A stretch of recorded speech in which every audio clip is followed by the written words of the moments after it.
Negative সনদ থাকলেও Britain থেকে ফিরলেই ১৪ দিনের বাধ্যতামূলক কোয়ারেন্টিন। মন্ত্রিসভার সিদ্ধান্ত। ইতোমধ্যে দেশে ঢুকেছেন ৩৫০-র বেশি। আজকে করা যাবে না, করলে তো অনেকে বিপদে পড়ে যাবে। লন্ডন ফ্লাইট থেকে যেই আসুক, তার যদি গতকালকেরও নেগেটিভ থাকে, তারপরেও তাকে কম্পালসারি প্রাতিষ্ঠানিক কোয়ারেন্টাইনে থাকতে হবে। করোনার ভ্যাকসিন দেওয়ার ক্ষেত্রে কাজে আসবে টিকাদানের দীর্ঘদিনের অভিজ্ঞতা। তাপমাত্রা নিয়ন্ত্রণে চ্যালেঞ্জ। ২২,০০০ স্বাস্থ্যকর্মী রয়েছে, তাদের সাথে সাথে এবার আমরা আরও আমাদের যে নার্স যারা আছে, WV, তারপরে SSCMO, তাদেরকেও আমরা সম্পৃক্ত করব। পরিকল্পনাটাকে একটু ট্রাই দিয়ে নেওয়া যে আমরা কিভাবে করব। দেখছিলেন প্রধান শিরোনাম। সন্ধ্যার সময় সঙ্গে আছি আমি হাফসাতুন্নেসা। এবার অন্যান্য শীর্ষ সংবাদ। নেতিবাচক প্রচারণা বাধা হতে পারেনি ভাষান্তরের রোহিঙ্গা স্থানান্তরে। কাল দ্বিতীয় দফায় যাচ্ছেন ১৫০০-এর বেশি। রাতে থাকবে চট্টগ্রামের ট্রানজিট ক্যাম্পে। সাবেক প্রধান বিচারপতি SK সিনহার নির্দেশে ৪ কোটি টাকার ঋণ জালিয়াতি। আদালতকে জানালেন বড় ভাই ও ভাতিজা। দুর্নীতির প্রমাণ স্পষ্ট, বললেন দুদক আইনজীবী। জামায়াত নেতা মীর কাসেমের পাচার করা $২.৫ কোটি ফেরত আনতে দুদকের আইনি প্রক্রিয়া শুরু। তথ্য চেয়ে বাংলাদেশ ব্যাংকের চিঠি। এবং চট্টগ্রাম মডেলের বাসা থেকে বিপুল পরিমাণ জাল নোট, ল্যাপটপ ও মোবাইল জব্দ। জাল টাকা দিয়ে অনলাইন থেকে কেনা হতো পণ্য। আটক ২।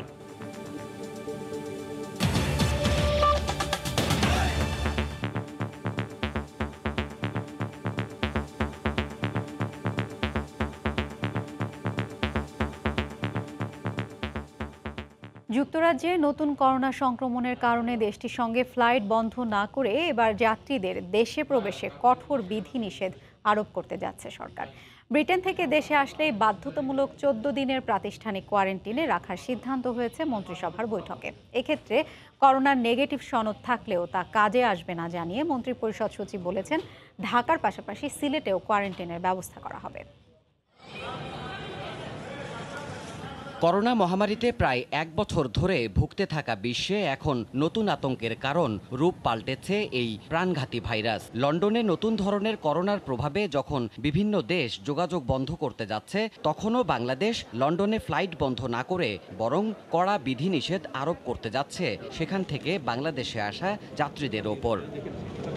সোমবার প্রধানমন্ত্রী শেখ হাসিনার সভাপতিত্বে মন্ত্রিপরিষদের নিয়মিত ভার্চুয়াল বৈঠকে সিদ্ধান্ত হয়েছে, লন্ডন থেকে ফিরলেই নেগেটিভ সনদ থাকা সত্ত্বেও প্রাতিষ্ঠানিক কোয়ারেন্টিনে থাকতে হবে যে কোনো যাত্রীকে।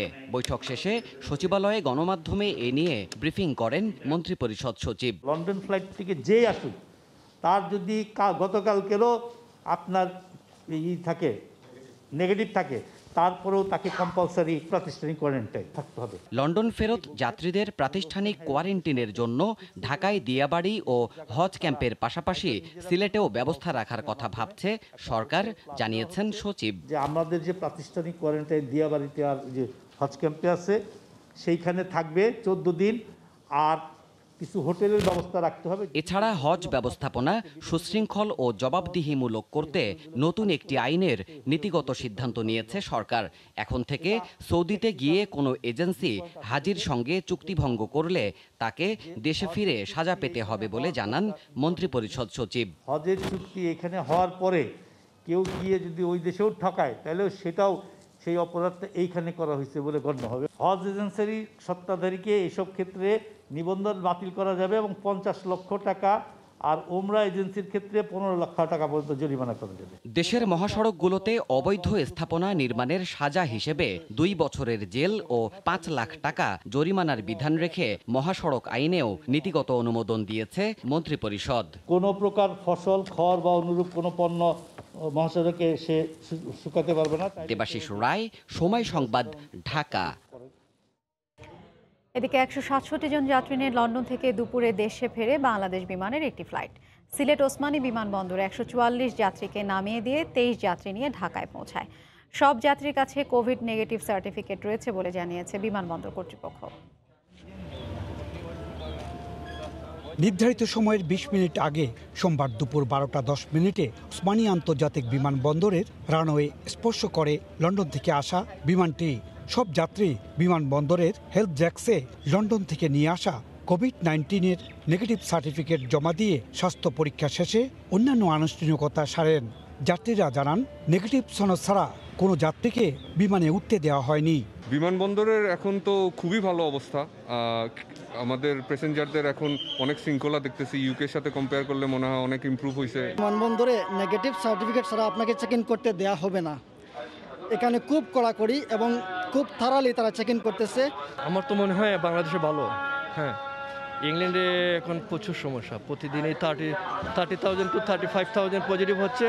সব যাত্রীর কোভিড-19 পরীক্ষায় পর্যাপ্ত ব্যবস্থা রয়েছে বলে জানান বিমানবন্দর ব্যবস্থাপক। আমাদের এখানে প্রচলিত পরীক্ষা, তার মধ্যে আমরা তীক্ষ্ণ নজর রাখছি যাতে কোনো কোভিড নেগেটিভ সার্টিফিকেট ছাড়া কেউ ট্রাভেলই করতে পারছেন না। অধিকন্তু তাদের কারো যদি কোনো উপসর্গ কোভিড-19 কোনো উপসর্গ দেখা দেয় সেটার ব্যাপারে সেটা নজরদারি করার জন্য যত্নবান আছেন আমাদের স্বাস্থ্য বিভাগ। কাউকে যদি ডাউট করেন, কোনো ধরনের ডাউট করেন, সেই ক্ষেত্রে নিয়ম অনুযায়ী আমাদের কোয়ারেন্টাইন ব্যবস্থা আছে। বৃহস্পতিবার 202 জন যাত্রী নিয়ে বিমানের একই ফ্লাইট লন্ডন থেকে বাংলাদেশে আসে।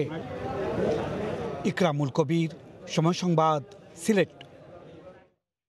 দীর্ঘদিনের টিকাদান কর্মসূচির অভিজ্ঞতা কাজে লাগিয়ে করোনার ভ্যাকসিন দেওয়ার পরিকল্পনা সাজাচ্ছে সরকার।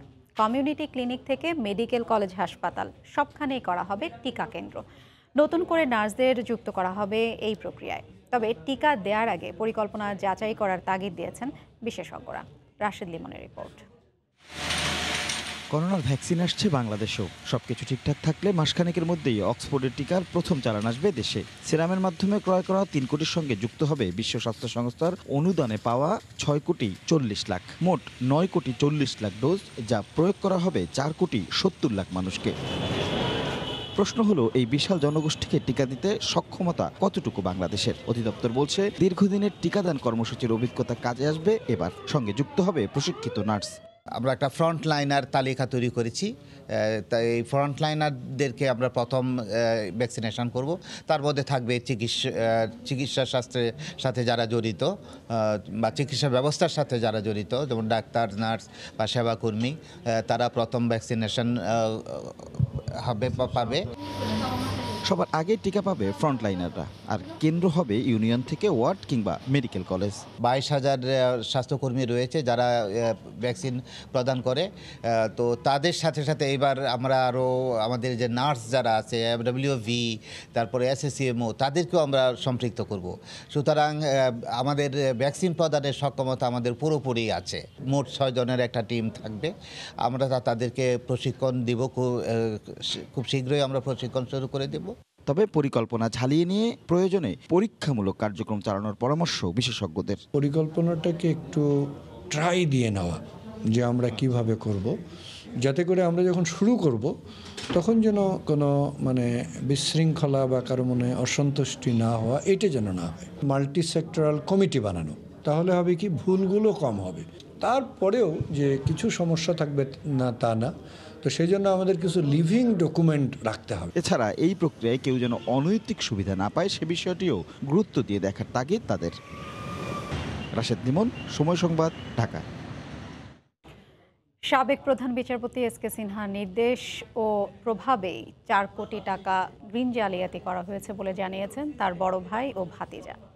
এই দুর্নীতির টাকা দিয়ে যুক্তরাষ্ট্রের নিউ জার্সিতে ছোট ভাই অনন্ত কুমার সিনহার নামে বাড়ি কেনেন তিনি। দুদক আইনজীবী জানান, এর মাধ্যমেই দুর্নীতির অভিযোগ স্পষ্ট হয়েছে। নৈতিক স্খলনের অভিযোগে দেশ ছাড়ার পর বের হয়ে আসতে থাকে সাবেক প্রধান বিচারপতি সুরেন্দ্র কুমার সিনহার দুর্নীতি ও জালিয়াতির তথ্য। জানা যায়, দুর্নীতির টাকা দিয়ে যুক্তরাষ্ট্রের নিউ জার্সিতে ছোট ভাই অনন্ত কুমার সিনহার নামে বাড়ি কিনেছেন তিনি। বাড়িটির দাম প্রায় 2,30,00,000 টাকা। দুদক আইনজীবীরা বলছেন, ক্ষমতার অপব্যবহার করে জালিয়াতির মাধ্যমে ফার্মার্স ব্যাংক থেকে 4 কোটি টাকা ঋণ নেন SK সিনহা। অভিযোগ আছে, এই টাকা দিয়েই যুক্তরাষ্ট্রের বাড়িটি কেনা হয়। সোমবার এ মামলায় সাক্ষ্য দেন সিনহার বড় ভাই নরেন্দ্র কুমার সিনহা ও ভাতিজা শঙ্খজিৎ সিংহ। সাক্ষ্যে তারা বলেন, 2টি অ্যাকাউন্টের মাধ্যমে 4 কোটি টাকা ঋণ জালিয়াতির পুরোটাই হয়েছে SK সিনহার নির্দেশে ও প্রভাবে। পে অর্ডার দুটোই কিন্তু সুরেন্দ্র কুমার সিনহার সোনালী ব্যাংকের যে সুপ্রিম কোর্ট ব্রাঞ্চ আছে সেখানে জমা হলো। তো কাজে এটা পরিষ্কার যে এই ঋণ জালিয়াতির সঙ্গে প্রধান বিচারপতি সাবেক সুরেন্দ্র কুমার সিনহা তার সম্পৃক্ততা পাওয়া যাচ্ছে। আসামিপক্ষের আইনজীবীরা বলছেন এসকে সিনহা ঋণ জালিয়াতির সঙ্গে জড়িত এটা বলার সময় এখনো আসেনি। যদিও দুদক থেকে যে মামলাটা করা হয়েছে, মামলায় বলা হয়েছে যে সিনহা সাহেবের প্রভাবে ঋণটা মঞ্জুর করা হয়েছে, এই ধরনের তথ্য মামলার মধ্যে বলা হয়েছে, এফআইআর এবং চার্জশিটের মধ্যে বলা হয়েছে। কিন্তু যেহেতু মামলাটা এখন বিচারাধীন, এই বিচারাধীন অবস্থায় এই ধরনের কোনো কথা বলাটা কতটুকু যৌক্তিক সেটা প্রশ্ন দাবি রাখে। অর্থ পাচারের এই মামলাটি বর্তমানে সাক্ষ্য গ্রহণের শেষ পর্যায়ে রয়েছে। মামলার 11 আসামির মধ্যে জামিনে আছেন 4 জন। পলাতক সাবেক প্রধান বিচারপতি এসকে সিনহা সহ বেশ কয়েকজন। আফজাল হোসেন, সময় সংবাদ, ঢাকা। ৭১ মানবতা বিরোধী অপরাধে মৃত্যুদণ্ড কার্যকর হওয়া জামায়াত নেতা মীর কাসেম আলীর $2.5 কোটি পাচারের তথ্য চেয়ে বাংলাদেশ ব্যাংকের কাছে আবারও চিঠি দিয়েছে দুদক। এর মাধ্যমে মার্কিন লবিস্ট ফার্মের কাছে পাঠানো অর্থ ফেরত আনতে আইনি প্রক্রিয়া শুরু হলো। বছরখানেক আগেও এই সংক্রান্ত একটি চিঠি দেওয়া হয়েছিল বাংলাদেশ ব্যাংকে। সূত্র জানায় 2012 সালের মাঝামাঝিতে দুদককে অভিযোগ আসে যুদ্ধাপরাধীদের বিচার বানচাল করতে জামায়াত নেতা Mir Kasem Ali Cassidy and associates নামে একটি মার্কিন লবিস্ট ফার্মকে $25 মিলিয়ন অর্থাৎ $250 কোটি পাঠিয়েছিলেন। মানবতা বিরোধী অপরাধের বিচার বানচাল করতে 2010 সালের 6 অক্টোবর ওয়াশিংটনের ওই লবিস্ট ফার্মের সাথে মীর কাসেম আলী চুক্তি করেন।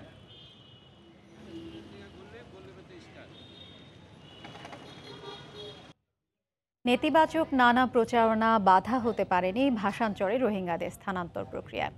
কাল দ্বিতীয় দফায় স্বেচ্ছায় সেখানে যাচ্ছেন আরও 1,500। এরই মধ্যে কক্সবাজার ক্যাম্প থেকে তাদেরকে চট্টগ্রামে আনা হয়েছে। এখান থেকে মঙ্গলবার জাহাজে করে নৌবাহিনীর তত্ত্বাবধানে রোহিঙ্গাদের নেওয়া হবে ভাষান্তরে। বিস্তারিত জানাচ্ছেন কমল দে। রোহিঙ্গাদের ভাষান্তরে স্থানান্তর নিয়ে গত 2 মাস ধরে চলছে নানা ষড়যন্ত্র। আন্তর্জাতিক সংস্থাগুলো যেমন এর বিরোধিতা করছে, তেমনি নেতিবাচক প্রচারণা চালিয়ে যাচ্ছে দেশি বিদেশি নানা সংস্থা। এর মাঝে দ্বিতীয় দফায় সব প্রণোদিত হয়ে ভাষান্তর যেতে কক্সবাজার আশ্রয় শিবির ত্যাগ করেছে 1772 জন রোহিঙ্গা। 427টি পরিবারের এসব রোহিঙ্গা দুপুরে বাস যুগে কক্সবাজার ছেড়ে চট্টগ্রাম আসে। সরকারি বিভিন্ন সূত্রে জানা গেছে দ্বিতীয় দফায় যেসব রোহিঙ্গা ভাষান্তর যাচ্ছে এর মধ্যে 130 জনের বেশি রয়েছে যারা প্রথম দফায় যাওয়া রোহিঙ্গাদের স্বজন। গত 2রা ডিসেম্বর প্রথম দফায় 1642 জন রোহিঙ্গা স্বইচ্ছায় ভাষান্তর যায়। তারাই সেখান থেকে ভিডিও কলের মাধ্যমে ভাষান্তরের পরিস্থিতি দেখিয়ে স্বজনদের আসতে উদ্বুদ্ধ করে।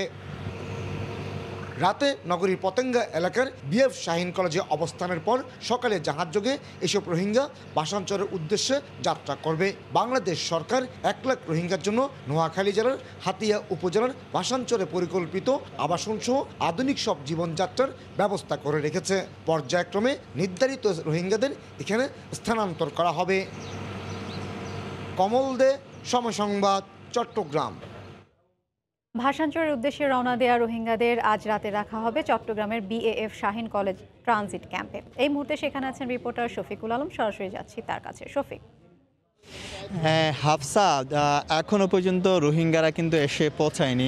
আমরা যতটুকু তথ্য পেয়েছি শহরে তারা ঢুকেছে হয়তো 10 থেকে 15 মিনিটের মধ্যে। যে বিএফ শাহিন কলেজ যে ট্রানজিট ক্যাম্প রয়েছে সেখানে রোহিঙ্গারা আসবে।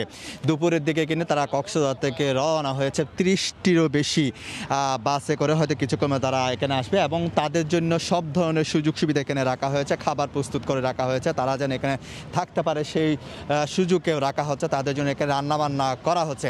তাদেরকে এখানে রাত্রে রাখা হবে। রাত্রে রাখার পর কিন্তু আগামীকাল সকালে কিন্তু নৌবাহিনীর তত্ত্বাবধানে তাদেরকে বিভিন্ন বড় জাহাজে করে কিন্তু তাদেরকে ভাষান্তরে তাদের পাঠানো হবে। এর আগে কিন্তু গত 4 ডিসেম্বর কিন্তু প্রায় 1600-র বেশি রোহিঙ্গাকে পাঠানো হয়েছে। আজকে পাঠানো হচ্ছে প্রায় 1000 মতো। আপনি হয়তো জানেন রোহিঙ্গাদের ভাষান্তরে পাঠানোর ব্যাপারে আমরা বিভিন্ন সংস্থাগুলো নানা বাধার সম্মুখীন হয়েছি, কিন্তু গত মাসে বিভিন্ন আন্তর্জাতিক সংস্থা এবং দেশীয় সংস্থাদের তারা সেখানে পরিদর্শনে গিয়েছেন। সেই পরিদর্শনের পর তারা রিপোর্ট দিয়েছেন ভাষান্তরে মানুষের বসবাসের উপযোগী এবং সেখানে তারা জীবন ধারণ করতে পারবে। তারপর কিন্তু সরকারের পক্ষ থেকে কিন্তু যে রোহিঙ্গাদের যে ক্যাম্প রয়েছে বা কক্সবাজারের বিভিন্ন জায়গায় সেখান থেকে কিন্তু দফায় দফায় তাদেরকে নেওয়া যাওয়া হচ্ছে এবং প্রায় 1 লাখেরও বেশি রোহিঙ্গাদেরকে ভাষান্তরে নেওয়া যাওয়া হবে এবং প্রথম দফায় 1600 জনকে নেওয়া হয়েছে এবং দ্বিতীয় দফা আজকে আগামীকাল নেওয়া হবে 1000 এবং পরবর্তীতে প্রায় 1 লাখ রোহিঙ্গা রোহিঙ্গাকে নেওয়া হবে তাদের জন্য সেখানে 120টির বেশি ক্লাস্টার বা গুচ্ছগ্রাম রাখা হয়েছে। পাশাপাশি যে নিরাপত্তার বিষয়টি সেখানে সাইক্লোন সেন্টার স্থাপন করা হয়েছে এবং সেখানে খাদ্য মজুত করার গুদাম রয়েছে, সেখানে যোগাযোগ ব্যবস্থা রাখা হয়েছে এবং চারদিক থেকে কিন্তু সেখানে যোগাযোগ ব্যবস্থা অর্থাৎ সন্দ্বীপ থেকে নোয়াখালী এবং চট্টগ্রামে পতেঙ্গা সব বিভিন্ন জায়গা থেকে তাদেরকে সেখানে নেওয়া হয়েছে। তো কিছুক্ষণ পরে কিন্তু রোহিঙ্গারা হয়তো এখানে চলে আসবে এবং তাদেরকে আগামীকাল যে নৌবাহিনীর তত্ত্বাবধানে তাদেরকে ভাষাঞ্চলে দ্বিতীয় দফায় 1000 রোহিঙ্গাকে পাঠানো হবে। এর আগে পাঠানো হয়েছে 1600কে। তো এই ছিল আমার কাছে সর্বশেষ তথ্য রোহিঙ্গাদের নিয়ে। হাফসা। ভাষাঞ্চলের উদ্দেশ্যে রওনা দেওয়া রোহিঙ্গাদের আজ রাতে রাখা হবে চট্টগ্রামের বিএএফ শাহীন কলেজ ট্রানজিট ক্যাম্পে। সেখান থেকে আমাদের সঙ্গে যোগ দিয়েছিলেন রিপোর্টার শফিকুল আলম। সন্ধ্যার সময় আরও থাকছে বাংলাদেশ শ্রীলঙ্কার স্থগিত হওয়া সিরিজ এপ্রিলে আয়োজনের পরিকল্পনা, বললেন প্রধান নির্বাহী। উইন্ডিজ সিরিজে বায়ো বাবলে মনোযোগ বিসিবির। পদ্মা সেতু প্রকল্পের খবর। পদ্মা সেতুর কাজে লুক্সেমবার্গ থেকে বানিয়ে আনা স্ল্যাবগুলো দেশে পৌঁছাবে আগামী ফেব্রুয়ারি মাসে। এদিকে চলতি বছরের জুলাই মাসে নদী ভাঙনে তলিয়ে যাওয়া স্ল্যাবগুলো বালির নিচে চলে যাওয়ায় উদ্ধার কাজ শেষ পর্যন্ত পরিত্যক্ত ঘোষণা করেছে সেতু মন্ত্রণালয়। ওমর ফারুকের ছবিতে ইহসান জুয়েলের রিপোর্ট। দেখে মনে হতে পারে বড় কোনো ধ্বংসযজ্ঞ ঘটেছে এখানে। পদ্মা সেতু প্রকল্পের কুমারভোগ ইয়ার্ডের নদীর পাড়ের চিত্র এটি। চলতি বছরের জুলাই মাসে হঠাৎ করে নদী ভাঙনের কবলে পড়ে তলিয়ে যায় এখানে রাখা 126টি রোড স্ল্যাব ও 192টি রেলওয়ে স্ট্রিঞ্জার। এরপর কয়েক দফা নদী থেকে সেগুলো উদ্ধারের চেষ্টা করা হয়। পরামর্শক প্রতিষ্ঠান তাদের জানিয়েছে, যেখানে গত 7 বছরে পদ্মা নদী থেকে বালি অপসারণ হয়েছে 90 মিলিয়ন স্কয়ার ঘনফুট, সেখানে গত আগস্ট সেপ্টেম্বর মাসেই শুধু পদ্মায় পলি জমেছে রেকর্ড 50 মিলিয়ন ঘনফুট। এই অবস্থায় সম্প্রতি পরিত্যক্ত ঘোষণা করা হয়েছে স্ল্যাবগুলোর উদ্ধার কাজ। তারা হাইড্রোলজি স্টাডি করে দেখেছে ইতিমধ্যে যে রেলওয়ে স্ট্রিঞ্জারগুলো এগুলো কিন্তু মাটির প্রায় 20 থেকে 30 ফিট নিচে এটা চলে গেছে। অর্থাৎ এটা এখন উদ্ধার করে ব্রিজে ব্যবহার করা কস্ট ইফেক্টিভ হবে না, সেই কারণে তারা এটা পরিত্যক্ত ঘোষণা করেছে। তারা নতুন স্ট্রিঞ্জার অর্ডারও দিয়েছে। তলিয়ে যাওয়া 126টি রোড স্ল্যাব আবার নতুন করে বানানো হচ্ছে পদ্মা সেতুর ইয়ার্ডেই। তবে রেলওয়ে স্ট্রিঞ্জার দেশে বানানো সম্ভব নয় বলে লুক্সেমবার্গ থেকে আনা হচ্ছে তা। রহস্যময় পদ্মার একুল ভাঙে অকুল গড়ে। তবে ভাঙা ঘর আর এই খেলা বিপজ্জনক হয়ে উঠতে পারে মূল সেতুর অবকাঠামোর জন্য। তাই নদী শাসনের এলাকা বাড়িয়েও চেষ্টা করা হচ্ছে আগামী বর্ষার আগে ভাঙনপ্রবণ এলাকাগুলোতে প্রতিরক্ষা ব্যবস্থা গড়ে তোলার। ইহসান জুয়েল, সময় সংবাদ, মাওয়া, মুন্সিগঞ্জ। প্রথম দফায় 24 পৌরসভা নির্বাচনে কোনো কোনো পৌরসভায় ভোটার উপস্থিতি বেশি থাকায় 4টার পরও চলে ভোট গ্রহণ। বেশিরভাগ কেন্দ্রে এখন চলছে গণনা। এদিকে 2-1টি স্থানে নির্বাচন ঘিরে বিক্ষিপ্ত সংঘর্ষের ঘটনা ঘটেছে। সুষ্ঠু পরিবেশ বজায় রাখতে কাজ করছে আইনশৃঙ্খলা রক্ষা বাহিনী। প্রথম ধাপে দেশের 24টি পৌরসভার বেশিরভাগ ভোট কেন্দ্রে শান্তিপূর্ণ ভোট গ্রহণ হয়েছে। ইভিএম ও ব্যালটে ভোটাধিকার প্রয়োগ করতে দীর্ঘ লাইনে দাঁড়িয়ে থাকতে দেখা যায় ভোটারদের। সোমবার সকাল 8টা থেকে শুরু হয় ভোট গ্রহণ। বিকেল 4টায় শেষ হওয়ার কথা থাকলেও ঠাকুরগাঁও, কুষ্টিয়া ও হবিগঞ্জ সহ বেশ কিছু পৌরসভার চিত্র ছিল ভিন্ন। লাইনে ভোটার সংখ্যা বেশি থাকায় সন্ধ্যার পর পর্যন্ত গড়ায় ভোট গ্রহণ। বেশিরভাগ পৌরসভায় সুষ্ঠু ভোট গ্রহণ হলেও ঠাকুরগাঁও, মানিকগঞ্জ ও পঞ্চগড়ে বিচ্ছিন্ন কিছু ঘটনা ঘটেছে। এর মধ্যে পঞ্চগড় পৌরসভার 2টি কেন্দ্রে জেলা নির্বাচন অফিসারের গাড়িসহ পোলিং এজেন্টদের 5টি মোটরসাইকেল ভাঙচুর করা হয়। আহত হন এক পুলিশ সদস্য। তবে আইনশৃঙ্খলা রক্ষা বাহিনীর হস্তক্ষেপে দ্রুত পরিস্থিতি শান্ত হয়। কিছু উচ্ছৃঙ্খল গাড়িতে আক্রমণ করে। আমি উদ্বোধন কর্তৃপক্ষকে জানিয়েছি। ভোটার এবং এজেন্ট ছাড়া কোনো লোক আমাদের গেট দিয়ে প্রবেশ করবে না। 24টি পৌরসভায় আওয়ামী লীগ, বিএনপি, জাতীয় পার্টি, ইসলামী আন্দোলন বাংলাদেশ, জমিয়তে উলামায়ে ইসলাম বাংলাদেশ ও স্বতন্ত্র প্রার্থী সহ মেয়র পদে 93, সংরক্ষিত নারী ওয়ার্ডে 265 ও সাধারণ ওয়ার্ড কমিশনার পদে 801 জন সহ 3 পদে 1160 জন প্রার্থী প্রতিদ্বন্দ্বিতা করেন। সাবিত সারোয়ার, সময় সংবাদ।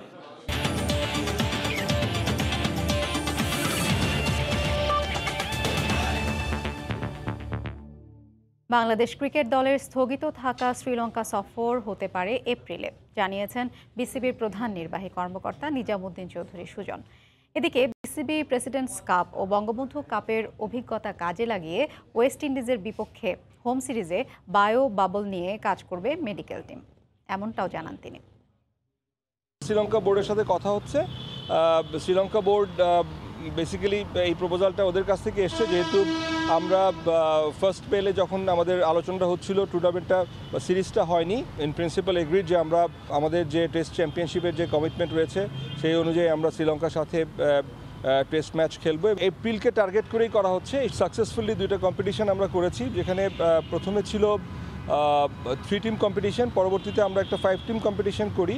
আমাদের একটা এক্সপার্টিস গ্রুপ ডেভেলপ করে গেছে। আমরা মোটামুটি জানি যে আমাদের কোন কোন এরিয়াতে বেশি স্ট্রিক্ট হতে হবে। এটা ইন্টারন্যাশনাল সিরিজ, 2টা টিমের পার্টিসিপেশনে এই সিরিজটা হয়ে থাকে, সেক্ষেত্রে এটা আমাদের জন্য আরও ইজি হবে। এ পর্যায়ে শীর্ষ সংবাদ জানিয়ে দিচ্ছি আরেকবার। নেগেটিভ সনদ থাকলেও ব্রিটেন থেকে ফিরলেই 14 দিনের বাধ্যতামূলক কোয়ারেন্টিন, মন্ত্রিসভার সিদ্ধান্ত। ইতোমধ্যে দেশে ঢুকেছেন 350-র বেশি। নেতিবাচক প্রচারণা কানে তোলেনি রোহিঙ্গারা। কাল দ্বিতীয় দফায় ভাষান্তর যাচ্ছেন 1,500-এর বেশি। রাতে থাকবে চট্টগ্রামের ট্রানজিট ক্যাম্পে। এবং সাবেক প্রধান বিচারপতি এস কে সিনহার নির্দেশেই 4 কোটি টাকার ঋণ জালিয়াতি, আদালতকে জানালেন বড় ভাই ও ভাতিজা। দুর্নীতির প্রমাণ স্পষ্ট, বললেন দুদক আইনজীবী। এই ছিল সন্ধ্যার সময়। সঙ্গে থাকুন সময়।